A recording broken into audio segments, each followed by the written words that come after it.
గూడూరు నియోజకవర్గం టీడీపీ అభ్యర్థి పాసం సునీల్ ఫెయిల్యూర్ అయ్యాననే ఫ్రస్ట్రేషన్లో ఉన్నాడని ప్రజలకు కూడా అర్థమవుతోందని, ఎంతో పవిత్రమైన పార్టీ కూటమి కండువాలను కింద పడేశారని గూడూరు నియోజకవర్గం వైసీపీ అభ్యర్థి మేరిగా మురళీధర్ విమర్శించారు.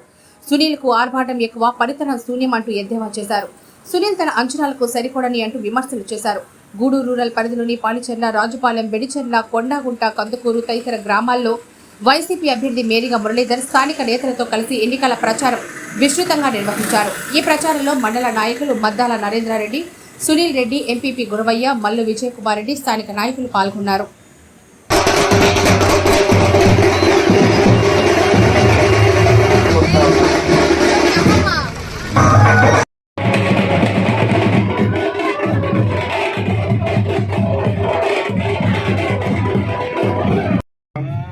పెద్దలు సుబ్బారెడ్డి గారు, మధురెడ్డి, వెంకటేశ్వర్లు అందరూ కూడా అభినందనలు తెలియజేస్తూ ఈ కార్యక్రమం చేపట్టినటువంటి వైఎస్ఆర్సీపీ కార్యకర్తలందరికీ పేరు పేరుగా 23వ తేదీన ప్రజలు నీరాజనంతో నామినేషన్ వేశాము. జగనన్న ఆశీస్సులతో ఎక్కడికి వెళ్ళినా క్యాంపెయిన్లో ఎక్కడికి వెళ్ళినా చిరునవ్వులే కనబడుతున్నారు.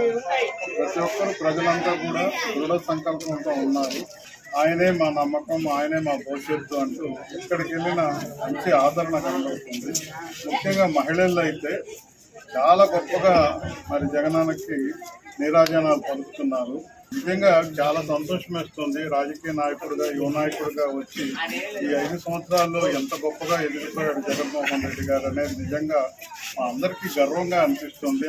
డబుల్ డిజిట్ వస్తుంది. అది ఎక్కడి దాకా మనం చెప్పలేం, కానీ డబుల్ డిజిట్ అయితే వస్తుంది.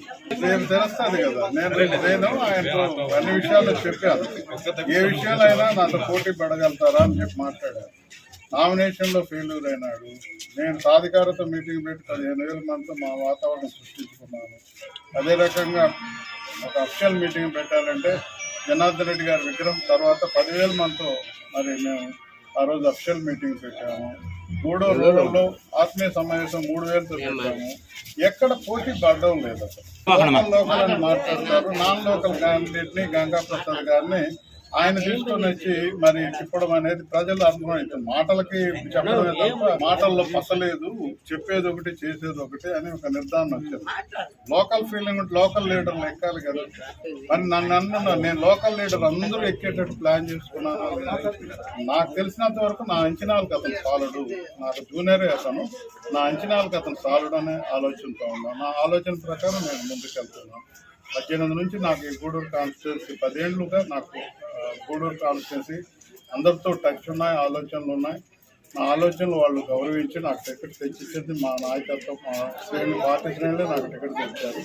అందువల్ల నేను సులభంగా వాళ్ళని అర్థం చేసుకొని నామినేషన్ రోజునే స్పష్టంగా అర్థమైపోయింది. అందరూ ఇన్వాల్వ్మెంట్ ఉన్నది. ప్రతి మూల నుంచి కూడా మా నాయకులు అందరూ వచ్చారు, జనాలు వచ్చారు, ప్రజలు వచ్చారు, అభిమానులు వచ్చారు, అందరూ వచ్చారు. కాబట్టి అదే పేరే చేసుకుంటే మీకు తేడానే తెలుస్తుంది. నేను ప్రత్యేకించి చెప్పడం అవసరం లేదని నేను అనుకుంటున్నాను. బట్ చూశారు కదా, వైరల్ అయింది. మొత్తం కండవలు అనేటివి చాలా పవిత్రమైనటివి. అవి తీసి కిందేశాడు. దాంతో అతను ఫ్రస్ట్రేషన్ ఏందో అర్థమైపోతుంది కదా పబ్లిక్లో. చాలా వైరల్ అయింది అది. అంటే మనసులో భావాలు ఒక్కోసారి బయటకు వచ్చేస్తాయి ఆ విధంగా. అంటే ఆ ఫ్రస్ట్రేషన్లో ఉన్నాడు. ఫెయిల్యూర్ అయిపోయినామే, నాయకత్వం సరిగా లేదే, మరి ఊరికే చెప్పుకోవడమే అని చెప్తాం తప్ప ఇంకోటి ఆర్భాటం ఎక్కువ. అదే అతనుకున్న ప్లస్ పాయింట్ ఏంటంటే ఆర్భాటం. పనితనంలో శూన్యం అనేది నా భావన.